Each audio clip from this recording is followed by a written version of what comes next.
Anyway.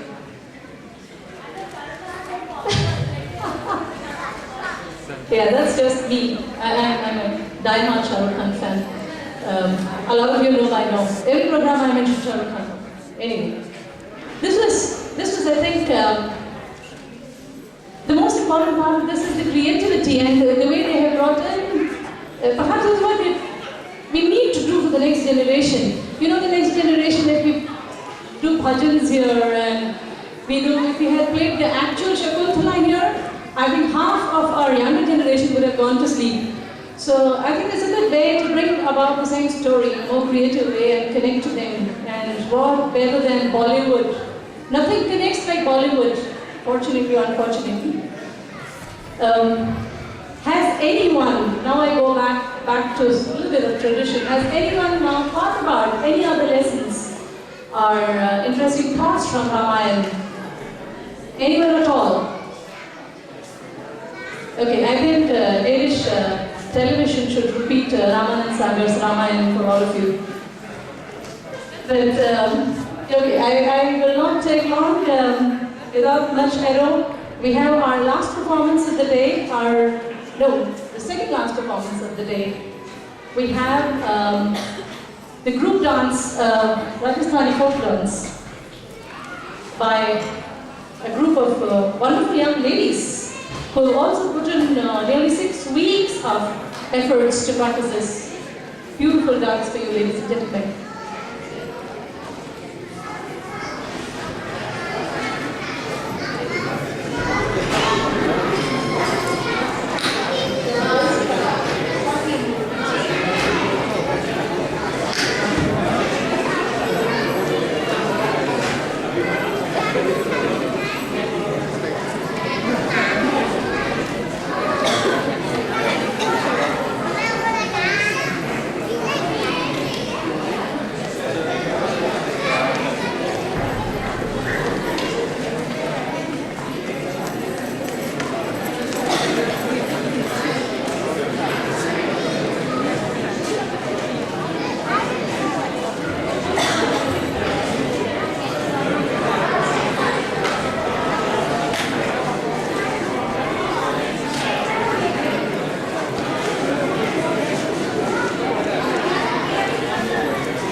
Sorry, you have to break for a couple of minutes because Vidya was in that place, she has to dress again and she's in the group dance also.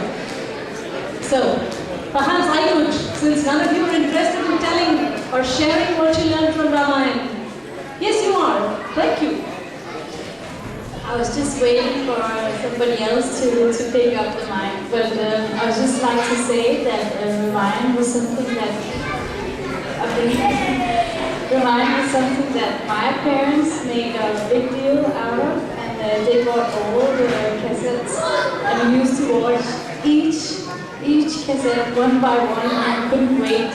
And my mom was always like, tomorrow you have to do it, next Sunday. So it was something that we were very, very passionate about.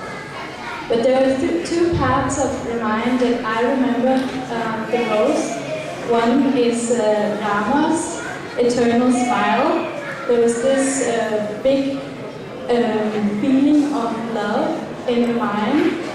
And another was, of course, all the lessons that you could learn. And also, you got to see a lot about India in Ramayana. So living in Denmark and being the second generation here, it made me come a little bit closer to India. Thank you. Anyone else?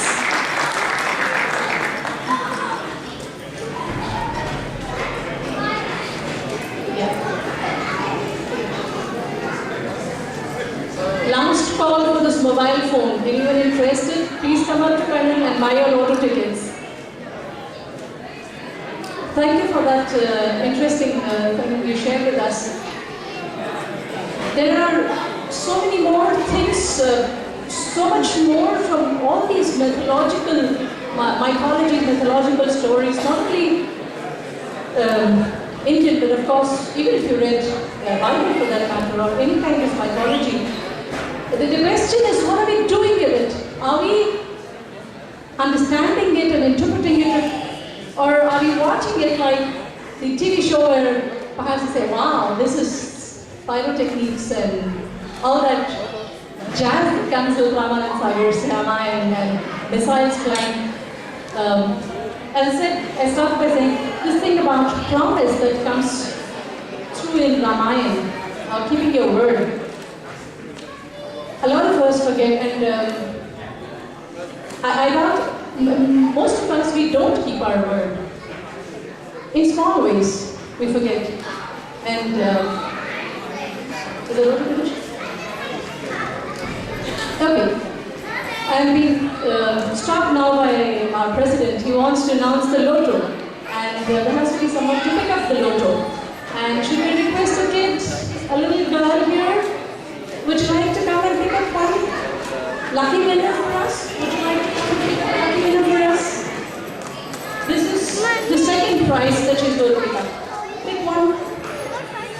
She likes to get one. Number 35. Number 35. Okay. Mrs. Usha Bate. Congratulations. And one more little girl here. Would you pick up one?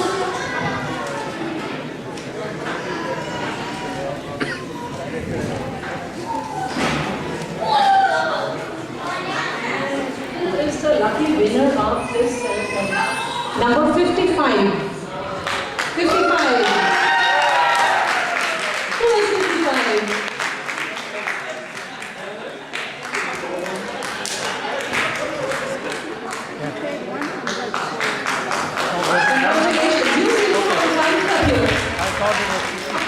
Congratulations. Okay, while I was continuing from where I left, talking about the word to be kept. And if you look around us, the very bad examples actually are politicians who never keep any word, irrespective of where they come from, India, Denmark, US, anywhere. But we repeatedly, in every mythological story, we have repeatedly spoken about keeping word, and what best than Ram, Purushottam Ram, who shows us with his example that even though it's a very difficult thing to do to leave, and he keeps, because it was not his word, he kept his father's word, so he went one step further to keep somebody else's word. And that's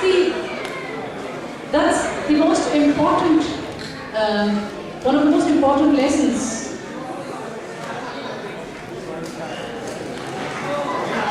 While we are preparing for the dancers to come on stage, anyone else who has anything to, yes?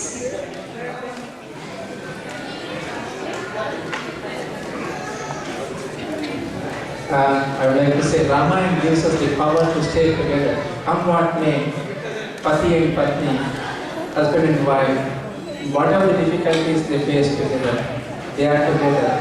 Ekam Patni, Ekam Pati. These both are not going anywhere else. That's the true story of Ramayana. And there are many other mythological stories in Hinduism, but Ramayana is unique in this particular. Rama is a man, Rama is not a god, and Sita is also a woman, she is not a goddess. So the man and woman, they live together with all the difficulties, but still love each other, be together. Thank you. Thank you. Yes, a very, very important lesson in that about being, even though actually at that time in India, as I have read, as I have learned, is that it was not illegal to have more than one wife. Ram's father himself had 3 wives, and it was okay to have, Lakshman had 2. So Ram became an example that even when she was lost for a good number of years, he